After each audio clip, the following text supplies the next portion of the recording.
The day after, it felt like walking through fog.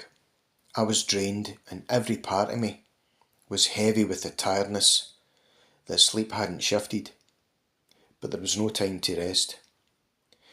The prison's routines waited for no grief.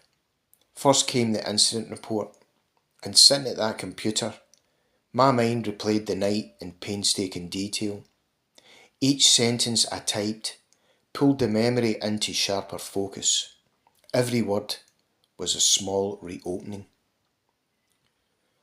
Then there was the operational debrief, and sitting in that room with the senior managers and colleagues, we were each asked to play back the same sequence of events we couldn't stop seeing. We each spoke, but behind those words were the images that wouldn't let go. Management offered help through the external assistance programme, and I appreciated the gesture, yet I wasn't sure if talking would change the fact that the boy was gone. Then the police arrived. Their questions were methodical: how I found him, what I did, what I saw, and I answered as clearly as I could, though my head was thick with exhaustion. Then the prison investigations team arrived and wanted to retrace every step, cross-reference every statement. They were thorough, and they were decent. They were just doing their jobs. And yet each repetition dragged me a little deeper into the same loop. Now, one detail stood out and wouldn't let me go, and it was the occurrence book. It should have been the simple record of the night: staff on duty, prisoner checks, counts logged and signed. That night an entry had been signed, but the signature was illegible. It wasn't mine. The occurrence book was bagged and tagged and taken away as evidence. It became a symbol of unanswered questions. Whose hand had ticked the box? What had been missed? Those small points of uncertainty niggled at me.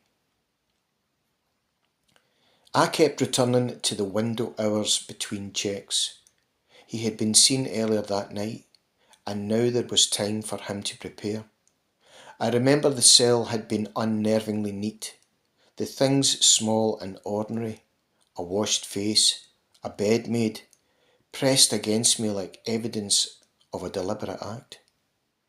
I remember placing the ligature into an evidence bag, the weight of it a strange physical confirmation of what we'd tried to undo.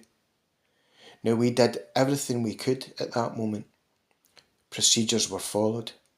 Paramedics were called. Yet when all was said and done, the clinical certainty of protocol met the raw certainty of loss. He had not been flagged as high risk. There had been no history to warn us. No family call had raised the alarm. That absence of warning widened the ache. Years later, I sat in a coroner's court and replayed it again, legally this time. What remains with me is the inescapable truth about our work. We stand between systems and suffering, expected to keep both intact. Sometimes we succeed, and sometimes we don't. When we fail, the question remains long after the paperwork is closed. That morning taught me about the limits of procedure, the immediacy of grief, and the cost of uncertainty. It taught me that behind every entry in a book there is a life, and behind every life is a ripple that reaches far beyond the walls we guard.